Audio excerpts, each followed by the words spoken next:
Assalamualaikum and good day everyone. Today we are going to learn using parts of speech and verb tenses to write effective business emails, memos and letters. Why grammar and tense matter in the workplace? In business writing, small mistakes can lead to misunderstandings. Knowing how to choose the right words and tenses improves professionalism, avoids miscommunication, and builds credibility. Clear language helps the reader focus on your message, not your mistakes. Whether you're writing a short email or a formal letter, good grammar shows respect for the reader's time. Correct verb tenses help your reader understand what happened, what is happening now, and what will happen next. Consistent use of grammar also shows that you are organized and detail-oriented. But what is grammar actually? Grammar is the system and structure of a language. It includes rules for how words are used, how sentences are formed, and how tenses show time. When your writing is clear, your ideas sound more confident and persuasive. This is especially important when giving instructions, requesting actions, or explaining problems. Quick overview: 9 parts of speech. The 9 parts of speech are the basic tools we use to build sentences. From nouns, kata nama, and verbs, kata kerja, to adjectives, kata sifat, and prepositions, each plays a role in organizing our thoughts clearly and effectively. In this slide, you'll see the 9 parts of speech shown as 9 separate boxes, each with a short definition and example. This helps you visually understand the function and placement of each type of word.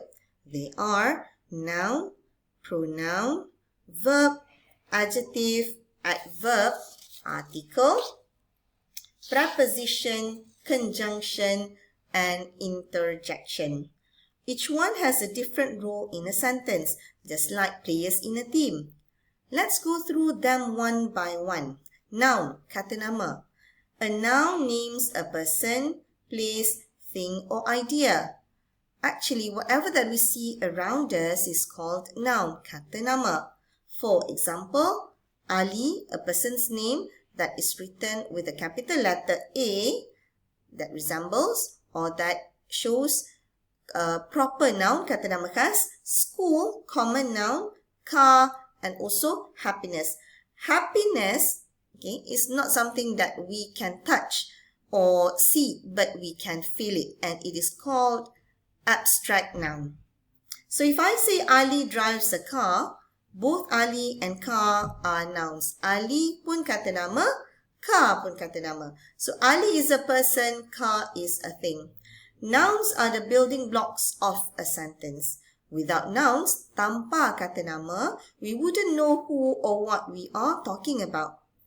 Try saying this: my teacher is in the classroom. Both teacher and classroom are nouns.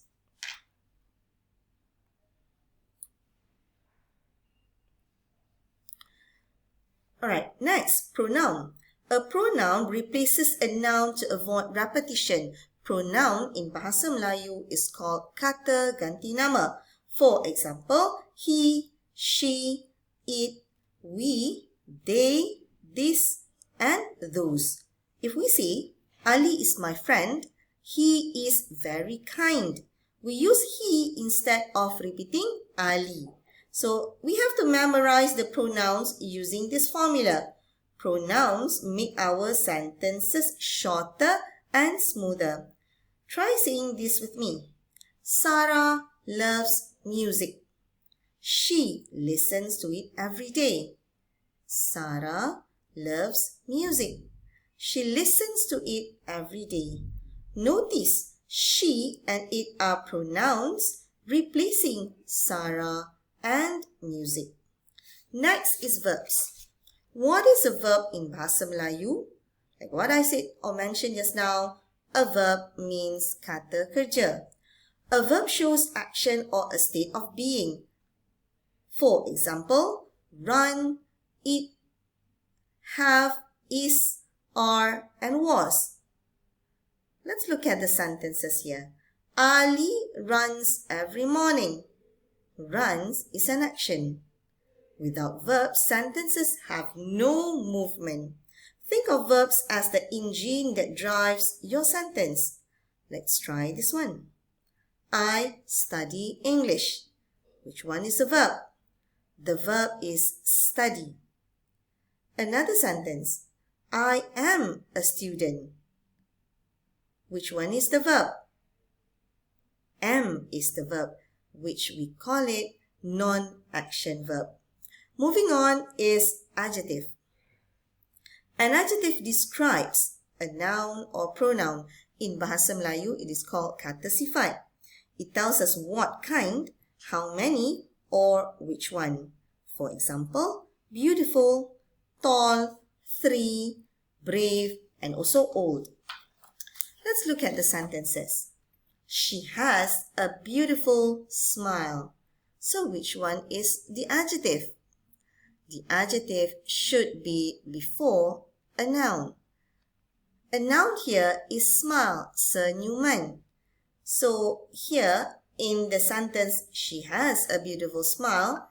Beautiful comes before a noun of smile. So beautiful is the adjective. Let's look at the next, or let's listen to the next sentence. We live in a small town. Town is a noun. So the word before the noun town that is small is the adjective. Alright, moving on is an adverb. An adverb describes a verb, adjective, or another adverb. It tells how, when, where, or to what extent. For example, quickly, very, never, here, always. Let's listen to a few sentences. She sings beautifully. So the word beautiful has a suffix of ly at the back that transforms the word or the adjective beautiful to an adverb beautifully. It actually explains how does she sing. Okay?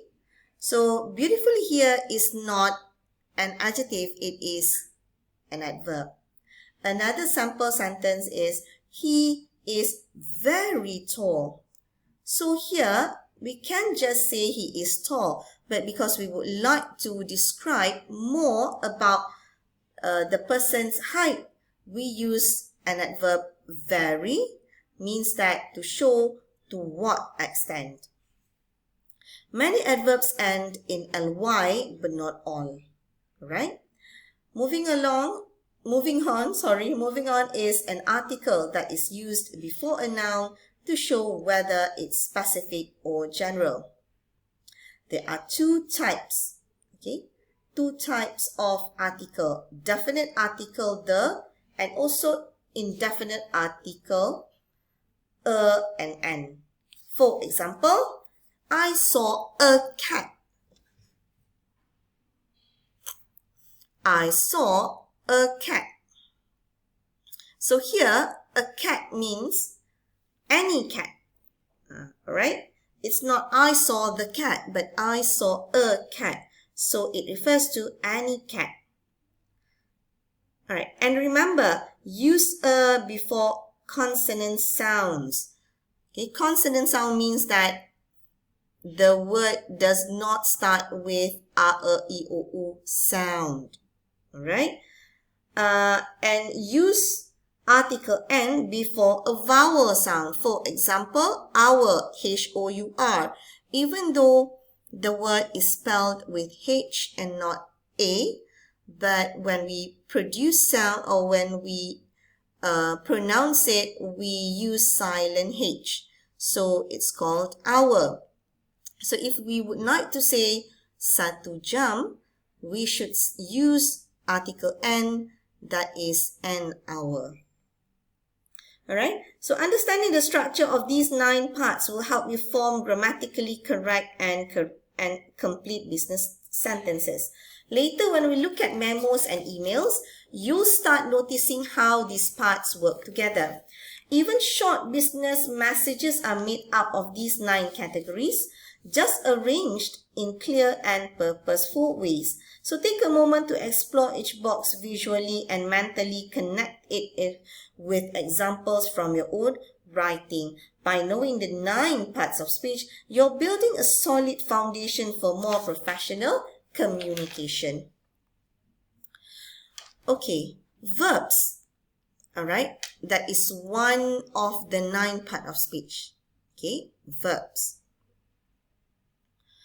Verbs are actually the heart of every sentence. They tell us what action is happening, okay, and when. Alright, in business writing, using the correct verb tense ensures your message is clear and easy to understand. This chart shows 9 of the most commonly used verb tenses, grouped into past, present, and future, and organized by the forms simple, continuous, and also perfect.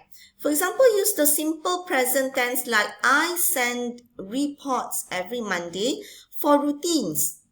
Okay, for routines and general truths. Simple tenses in email. Okay, let's read it again. I submit the report weekly, present tense. Using simple tenses, simple present tense. He attended the meeting yesterday. This is simple past tense. And we will call the client tomorrow. Simple future tense. If we refer to the table here, to the verb tense system here, so simple is located on the top 3 boxes. Okay, simple past, simple present, and also simple future. Okay, when are we going to use past continuous, madam? So we use past continuous, for example, to show an ongoing past action interrupted by another. So a sentence like I was drafting the email when the client called. So there are 2 actions that are happening. Okay. What about future perfect? Okay, future perfect, because future perfect is seldomly used by us. We use future perfect to indicate an action that will be completed before a specific future time. By right, there are 12 verb tense, but we do not need to use all 12 verb English tenses when writing business documents. These 9 are more than enough for emails, reports, and letters. By choosing the right tense, you guide your reader to understand the timing and importance of your message. In business, where time and clarity matter, tense choice is a reflection of your attention to detail. So as we move forward, keep an eye on how you are using verbs, not just the action, but also the timing.